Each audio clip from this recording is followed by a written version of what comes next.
Sheila. Okay. Pwede po sa Sige po. may lock.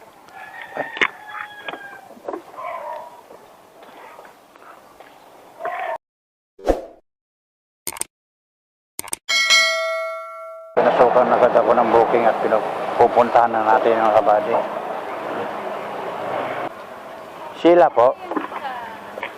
Sheila. Okay. Pwede po sa Sige po. may lock.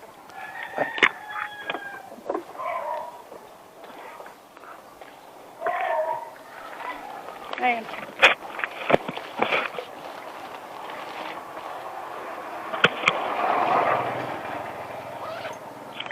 Sige po.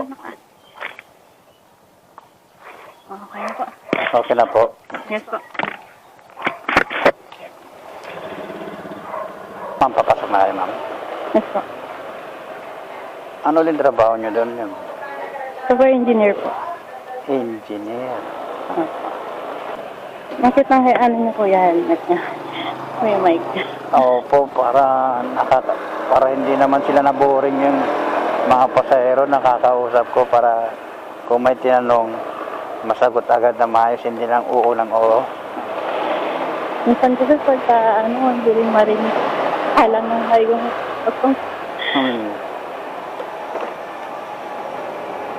Nag-imbes kasi ako niya naman para marinig ko lahat ng mga pasahero. mga pangyan. Para nakakausap na maayos. Saka yung ibang mga pasahero din minsan pag gabi nagbibiyaya ko, napapapikit sila eh. Natutulog na po.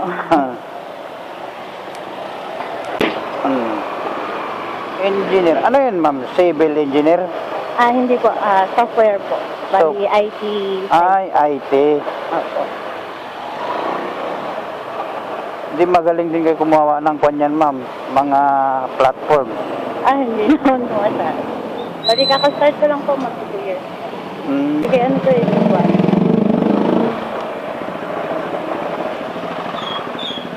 Yung mga IT engineer na ganyan, hindi ba magaling mag-hack ang mga ganon?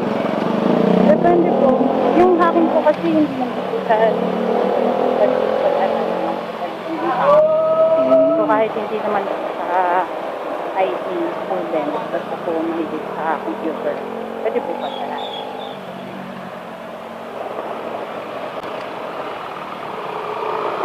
Ano yun, nagbubuo din kayo ng mga computer, mga ganyan, hindi? Sa ibang yung ibang department po. Pero yung sa department po kasi more on coding po talaga kami. Bali gumagawa kami ng mga system. System. Kagaya. Yung gamit po ni Cebuana. Ay, para sa mga bayad-bayad, gano'n man? Opo. Depende po sa rec.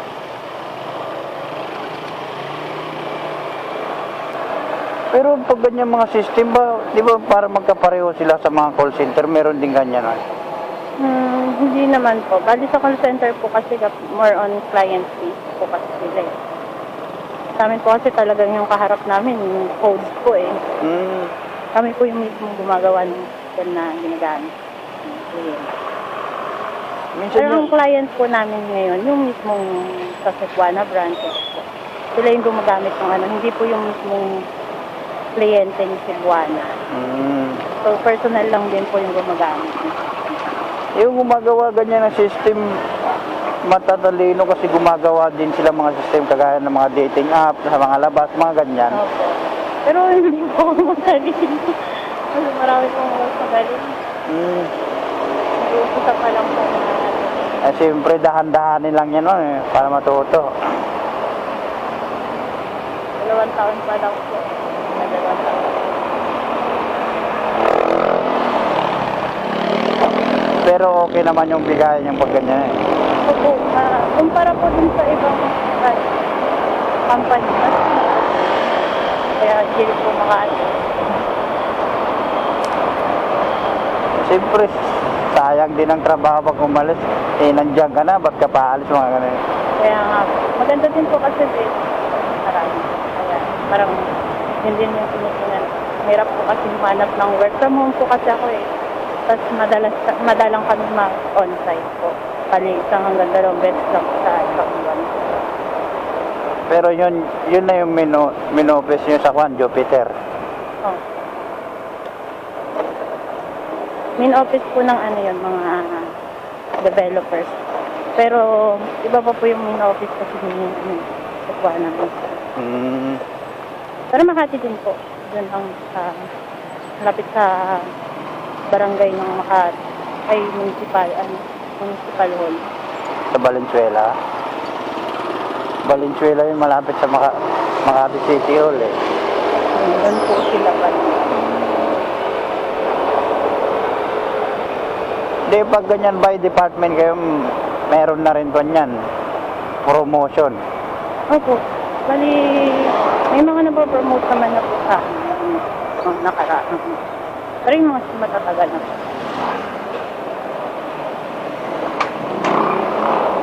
Matagal pang mapopromote pag 2 years. Eh, habang tumatagal eh, marami na rin kayo knowledge mga ganyan eh. Yun nga rin po eh, kaya hindi muna ako umalis kasi may matututunan pa rin. Kung iba na mga kasabayan ko, nag-stereotype parang kasi hectic din po kasi yung schedule pagka-IT. Sa babae. Sobrang daming hinahabol. Sa babae, taga saan ka pala ma'am? Doon din po. Yung doon po mismo. Pero kalimitan yung ganyan, minsan kumukuha lang din sila ng experience para mag-apply din sa abroad. So, mas maganda nga po bigayan daw sa abroad eh. Malaki po. Kasi ang binabayaran ko kasi sa abroad per hour. Gusto kasi sa atin per day. Yung kinikita ko doon, parang ano lang, half day lang po nila eh. Iwan. Depende sa position.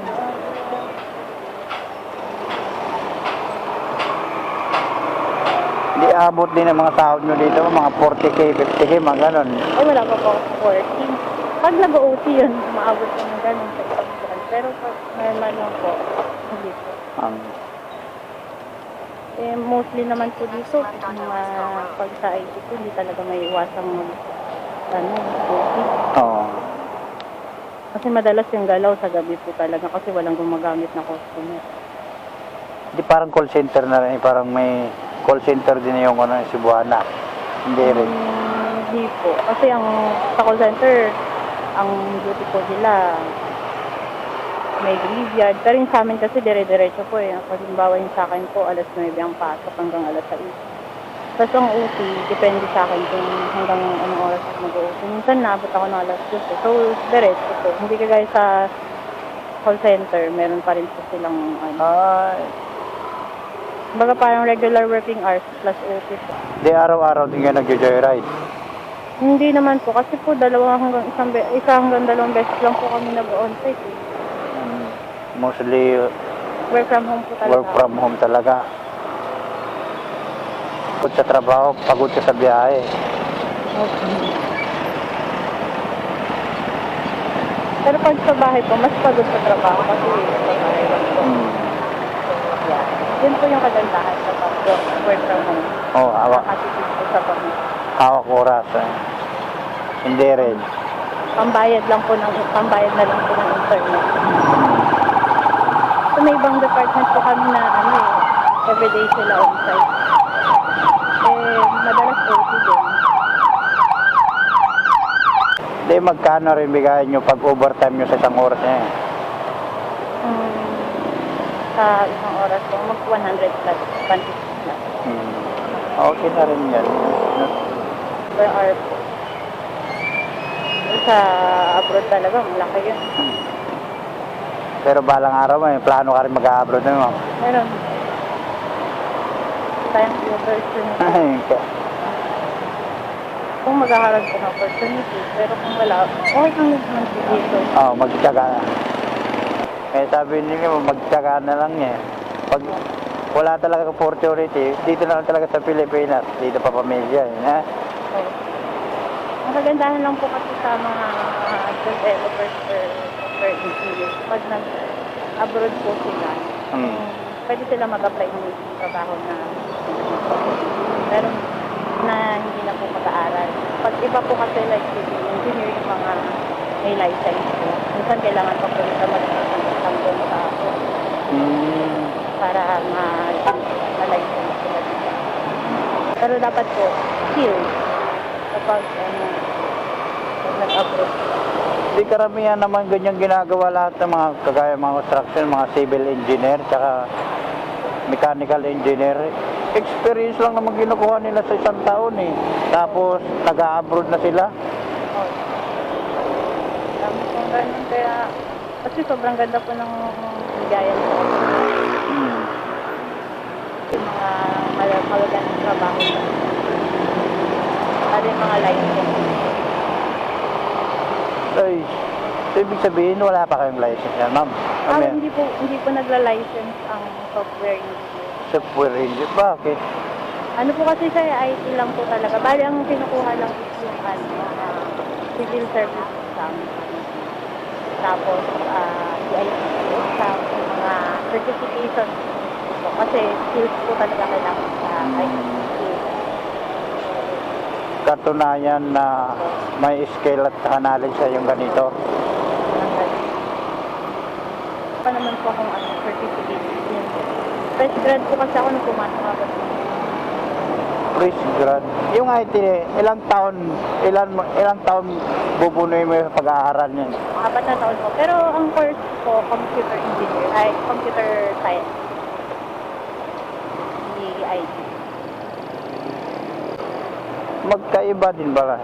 Opo. Bali, kasi po kasi yan, may computer engineer. IT, tapos,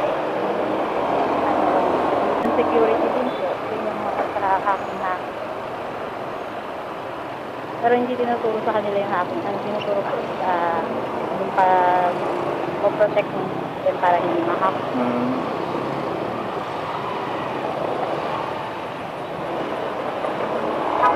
Then, nung klase niyo yung pag ganyan na mga mostly parts ng ganyan ang itinuturo. Po? Mga parts sa mga... May subject din po kami before na ganyan, yung parts ng computer. Pero hindi po siya yung calculus. Depende po siguro sa major. Application development po kasi major po yun. Yung minor. Opo, mga minor subject ganun.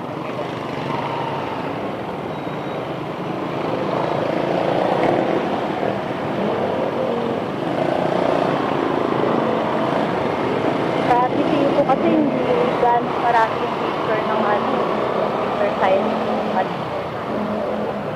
PCU dito sa Taguig. Opo, dito kasi ako nag-graduate. Tapos nag-OJT po kami dahil sa lead namin, kakilagan niya po yun sa Buwan. Tapos pinag-exam ko. Mga ilang araw, buwan din yung OJT nyo yan. Opo, siguro yung sa akin 2 months. Pero hindi kami pinapagawa ng mabibigat sa kampay. Mga kwan lang, mga basic na. Yan lang kasi pag fresh graduate na, kailangan talaga magtyaga sa OJT para makuha eh. Ipinasok ka nila o sadyang may backer ka o apply lang talaga. Sa yung OJT po, meron kaming yung nagpasok sa amin. Pero nung na kami, pumasok na kami dyan, pinag-exam po kami. Kung sino yung pumasa, marami po kami nag-exam from sino lang po yung pumasa. Hindi maganda eh. Dapat sa mga exam mga nyo, dapat di ka kakabahan talaga niya eh. Oo nga po, ang exam po nila may timer pa po. Ay, talagang di naman na pressure talaga yung ganyan talaga. Ano? Tapos interview pa po. Baka yung interview na, kung ano yung tanong, yun lang ang sagot.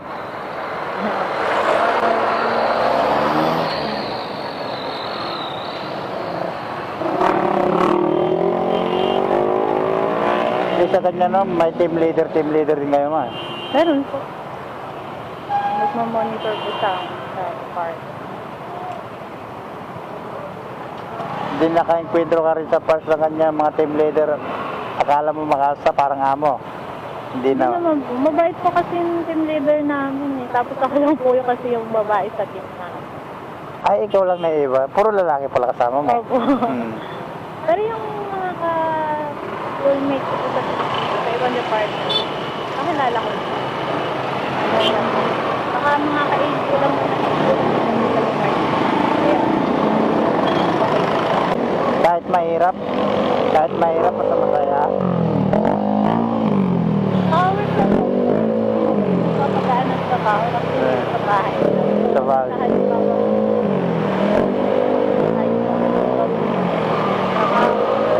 halimbawa, okay lang po, wala po. Ay, wala nagagalit ha. Gusto nga sa atin po sa Mga Zoom meeting, mga niya. Yun na po, sobrang higpit yung kahit pa nga po. Minsan kasi pag ang team leader mo mabait, minsan inaabuso din minsan kasi eh. Naabot ko na Oo, mga may mga ganun. For sa amin wala eh. Okay pa naman. Kaya paswertihan na lang talaga pag mapasok ko sa may mababait na mga department, no? Oo. Kaya hindi din sir, kaya hindi rin naalis ko. Mabait po, maganda yung ano sa amin. Kalaman. Sa kagaya sa iba na mga sungit yung mag-aap. Hirapan na po pag-discuss pag gano'n. Basta ang team leader maabilidad tsaka alam nyo yung diskarte talaga, hindi ka na mahirapan sa trabaho talaga. Kaya naman po nagre-resign mo sa kasi dahil sa mga kamukha. Magsa-deliver rin sa pag-log. Matapos sa mukha. Maalis ka na lang po. Well, marami pa naman sa trabaho. Yun yung, di na maiwasan talaga yun, talaga parang nag-aastang amo na. Minsan kahit baguhan tao, minsan mabuli ba. Parang tagapagpala po ng kumpanya. Pares naman ang sahod. Ang kaibahan ng po sa team leader, mas mataas yung sahod po eh. Pero yung ka-level lang po, yun po yung minsan nakakapagtaas sa pero hindi po meron. Mga same level lang ng sahod, pero maas pang leader. Ang ano lang po sa mga leaders dito sa Pinas. Taas po yung sahod nila, pero yung OT nila, hindi ba yan? Doon. Thank you lang. Pero sa amin po bayad eh. Siyempre po, wala pa po. Ito para masarap kasi sa pakiramdam na sabihin mo team leader ka. Pero pag na handle mo yung pagka team leader, parang lagi kang pressure eh, kasi hindi papasok mo, mahaba-haba pa. Opo, yes, sir. Aga pa naman. Kasi traffic talaga dito sa area na to. Kahit pag... Lagi yung traffic dito. Buti nga po maaga ako nakapag-book ngayon. Kasi minsan, oras na po ako nakakapag-book. Lalo nung mga nakaraan ko na strike. Wala po talaga kagad. Sa akin kasi ka-out ko lang sa trabaho, nakita ko, in-accept ko na agad, baka sabi ko, baka kanina pa ito nagbubuk Kasi rush hour ngayon Oo nga po. Ano pong work niyo, kuya? Guard po, dyan lang sa may Libay Mariano, kaya malapit lang ako. Okay po. Nakita ko nga po sa saan. Buti nakikita, hindi accurate talaga na marami nagre-reklamo. Ay, malayo ka. Delay po. Ang nangyari kuya, nakita ko lang kung saan kayo galing. Pero yung pagdating niyo po, yun po yung kaya naantay ko rin po yung text mo po eh. Hindi po nakikita kung nasaan na po kayo eh. Kaya mahalabas ako dun sa bahay namin. Nung nag-text po kayo, di na po ako lumipa. Kasi sa joyride, hindi ko talaga kita eh. Nag-stuck doon sa levy eh. Yun. Hindi talaga accurate kung malapit ka na Taga-Pasay lang ako. Pabiyahe pa po kayo after nyo. Opo. Makakuan lang kasi. Sa akin kasi kung lang to, sideline lang. Oh. Makabuo lang ng 400 or 300, umuwi na ako. Ang bigas. Kasi pag hindi ka magdoble kayod, parang ang hirap eh. Oo nga po. Sa mahal po ng bilihin ngayon, yung 1,000, bariyan na lang.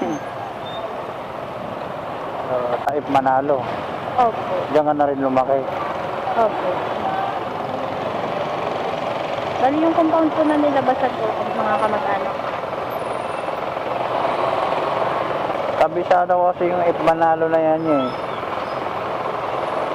Marami po kayong pasaya. Diyan tuwing pagpanggabi ako, lagi ako diyan nakakuha. Yung Ip Manalo Street na yan lagi. Oo nga po, marami po yatang dito yung upahan ng mga wholesaler.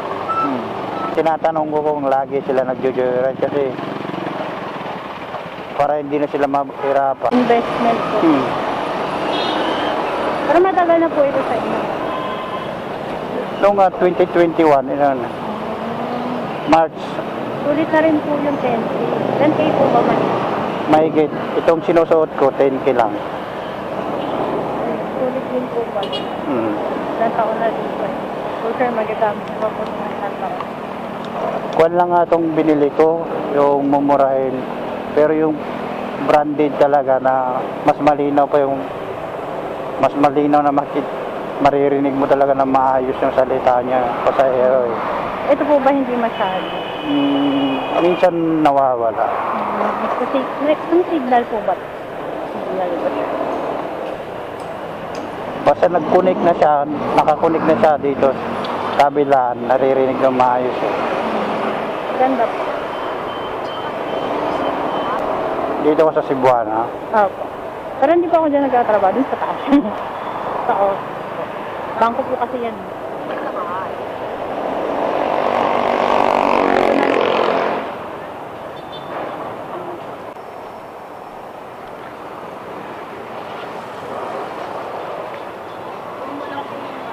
Ito po. Okay na po. Sige po.